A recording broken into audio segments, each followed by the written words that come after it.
Hello everyone, I am Mecha Random 42, your favorite YouTube harpy. And you know, Disney, we're going to be talking about Disney Star Wars in this video. There's a couple of things, there's a couple of messages that I like to send out there when I do talk about Disney Star Wars, that movies are not mandatory. We don't always have to see every movie. And I do have merch. I will link that in the description below. There's tote bags, t-shirts. You can get these on pretty much any color of the rainbow that you want. They look really cool on other colors too. So if you guys do want to check those out, any of these colors look absolutely amazing. Also, Captain April! Better Living Through Chemistry. Shout out to Captain April. Thank you so much. Really, really appreciate the $2 super chat. Also, check out Captain April's channel. Good friend of us here in the Fandom Menace.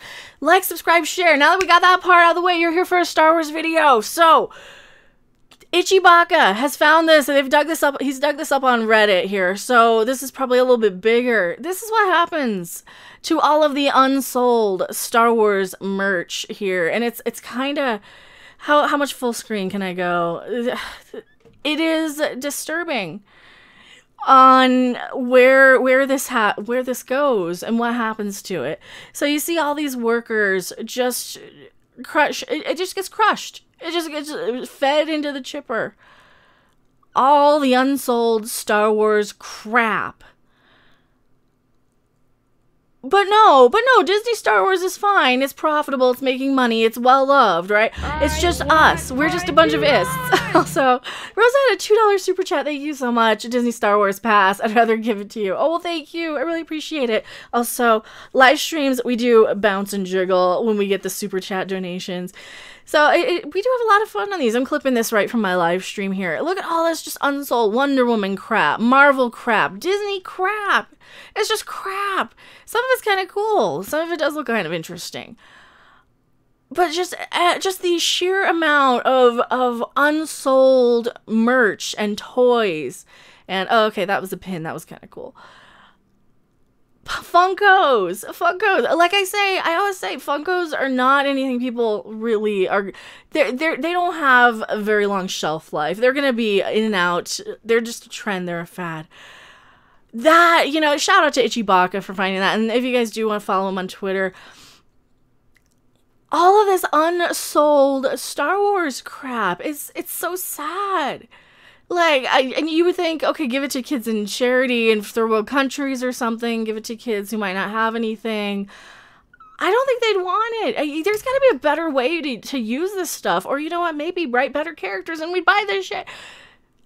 Isn't this the same crap that they just throw in Loot Crate anyway, month after month? Oh yeah, that's right, Loot Crate was going under, aren't they? Because people don't want a bunch of useless crap all the time. You know, especially, you give me something, if the franchise is amazing, if the franchise is good, I'm going to go out there and find it and buy it. I have a Fizzgig hand puppet. It's a life-size replica. It wasn't cheap. The Dark Crystal was that good, though. It was that amazing that I went out and bought that. Godzilla. I have so much Godzilla stuff piled up because I was that entertained by Godzilla. And that wasn't even that great of a movie. It was good. It wasn't the best Godzilla movie, but it did its job as a Godzilla movie for me. And the fact that Disney's got that much of a screw-up is just disgusting. And you know, of course, Bob Iger is now saying that Star Wars slowdown is a priority at Disney. They've been saying that for the past year, but this is a newer update. They're like, oh yeah, we're going to slow down on Star Wars. Yeah, because they just want to finish up the Skywalker saga, get it over with, take it out back like it's a sick dog and put a bullet in its head and put it out of its misery. That's what they're doing with Star Wars right now because they're aware of what a giant cuck up they did. Seriously. Is the merch actually in the boxes? It just looks like the boxes were being shredded. Oh, the boxes are still sealed. Here, Tom's asking for Midnight's Edge After Dark. Chef Carolyn, I wonder what they're going to do with all the leftover cookware they have. Oh, those $400 roasters. We've done a video on those. Or $900 roasting pans that they have, too. I don't know. And to be honest, I wouldn't mind. But no, I think you can see some of the little plastic in here. You can see, like some of the plastic materials. It's not just the packages. You can kind of go through and see, like, the little figures. And then they're taking them out of there, too. So they have, like, a separate thing for the textiles, where they are opening some of them and shredding them. And a lot of it's Marvel stuff, too. Trace Lunatic, $2. Thank you so much. Mega boobs are the right place. Well, thank you. And you have to jiggle, and then I have to resize them here. But when we slow this down, you can see the little plastic chips coming out of this. And when they're throwing these toys in there's actual, you can see like the plastic ring of some of these things. You can see, is this like a little stormtrooper hat there, helmet, hat, whatever. They look pretty full and new to me. So let's look. It looks pretty sealed. It does look like it's sealed. Was that a giant chunk of plastic coming out? Yeah, there's a giant plastic. It's like a flesh colored, beige colored thing. So it looks like they're just full. It looks like they're just shredding them, industrial strength shredders. Yeah, all the little plastic pieces are flying there. That looks like a little chunk of plastic and not a box, to me. To me, anyway. Oh my god. Oh my god, look at all that. That's sad. That is so sad. How many people lost their jobs because they couldn't sell this crap? How many people lost their jobs because Toys R Us couldn't sell all this crap that Disney just decided, oh, they're just a bunch of nerds. They're going to buy it anyway. But at least, you know, movies aren't mandatory. And yeah, Bob Iger, less is more. Yeah, well, maybe, you think? Asked in a BBC radio interview about whether Disney pumped out too many Marvel and Star Wars films in too short of a period of time span, CEO Bob Iger reaffirmed plans for the Star Wars slowdown, which we knew about. Tippy Tama Kitty, Kitty Kisses, Tippy Tama Kitty, thank you so much, $5 super chat, really, really appreciate it. Stephanie Lilpage, shout out to Robert April, please, absolutely. Go check out Captain April's GoFundMe. They've been going through some crap. He had a really bad accident. You know, just a lot of, just, that's what we do in the Fandom Menace here. We take care of people. We definitely want to take care of everybody, so definitely check out their GoFundMe. And if Tom's still around from Midnight's Edge, you can link that in chat if he has it handy. But yeah, and we're not this group that people think we are. We're not a bunch of ismphobes.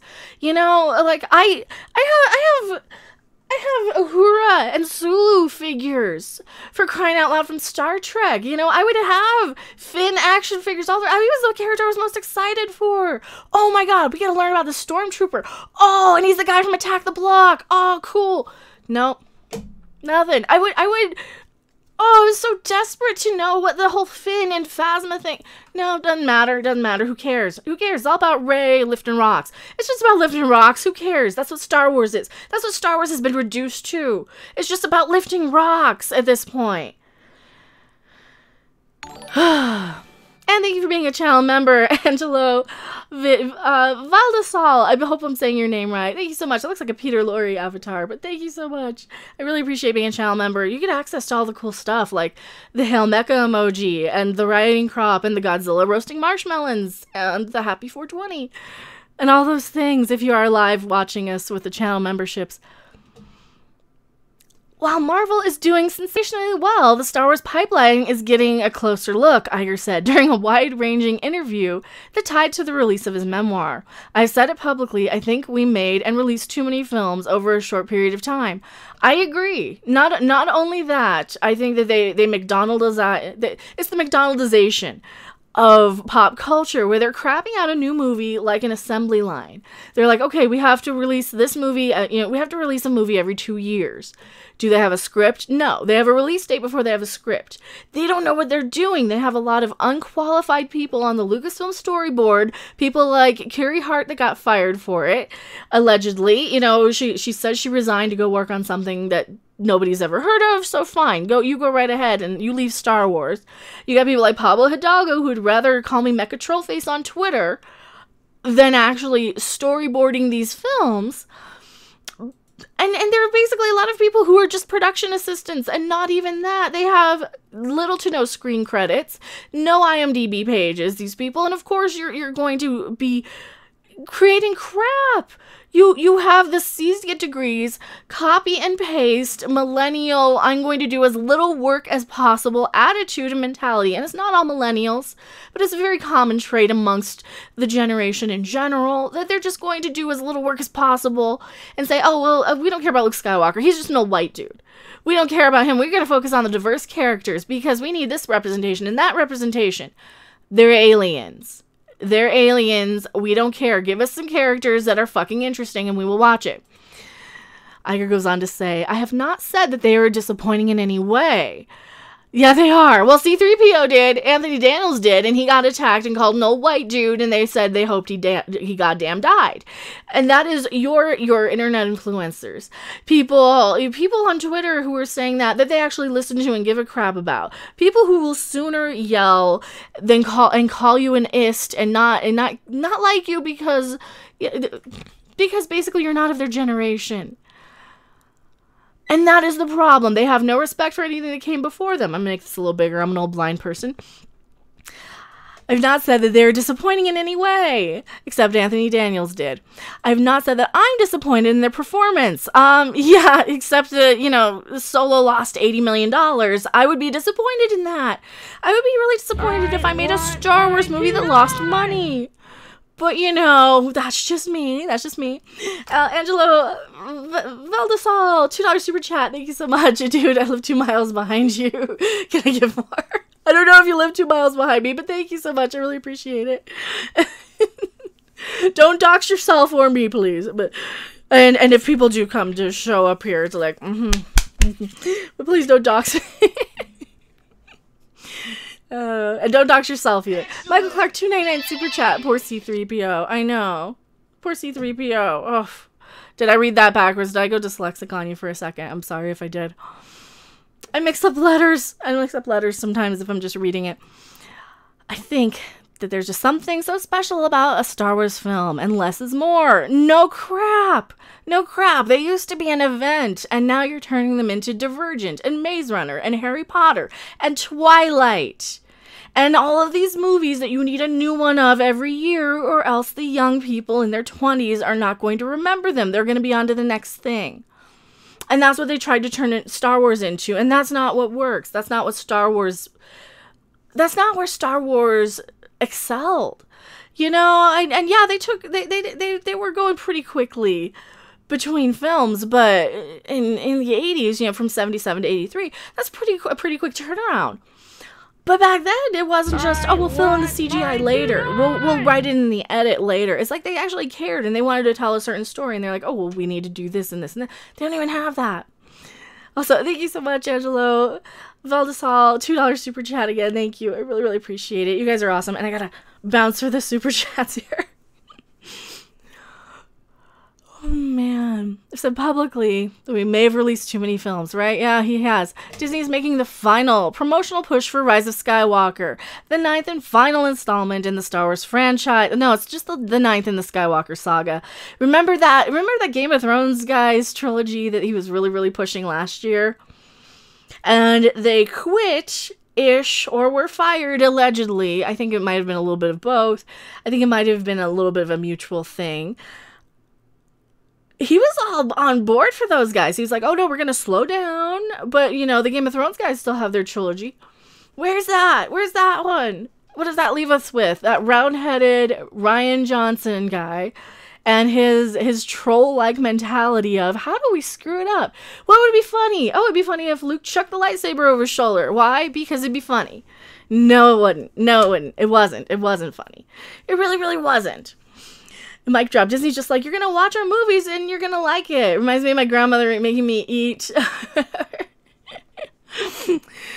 So yeah, movies are mandatory. We do have a movies aren't mandatory shirt if you guys are interested and not wanting to buy into Disney's hype. But Angela Villasal, you aren't listening to me. I'm going to pay for your baby. Well, thank you so much. $5 super chat. I really appreciate it. Me or Star Wars, because I don't have kids, but thank you so much. I really, really appreciate it. You guys are awesome. The company last week parted ways with the Game of Thrones showrunners in the latest of several creative disruptions of Lucasfilm in recent years. Yeah, of all the directors that keep getting their butts fired because Disney wants to do one thing with Star Wars, and we've seen all these other articles where they're like, no, Disney is still taking creative control. They only let their directors do so much. So much of it is coming from Bob Iger and Kathleen Kennedy at this point, according to Variety articles that we've seen recently. And I know a lot of us in the Phantom Menace have covered them. Phil Lord and Chris Miller originally slated to direct Solo, etc., etc., etc. Yeah, so this is all more of the same. And he says, "Oh no, we're fine. We're just going to slow down. No. You guys are hemorrhaging as far as Star Wars is concerned. You want to focus on streaming. You know that the movies are failing, and you think that throwing all your eggs in the streaming basket is going to be what is best here at this point. I don't know. It's just so disgusting. But yeah, tell me what you guys think in the comment section below. I'm going to go back to my live stream here, and then we'll probably wrap up in about 5 or 10 minutes. But thank you guys so much. I am MechaRandom42, and I will see you guys in 2 minutes on the live stream. Thanks for watching. If you liked it, make sure to hit that like button. And if you want to see more, don't forget to subscribe. See you in the next video. Bye!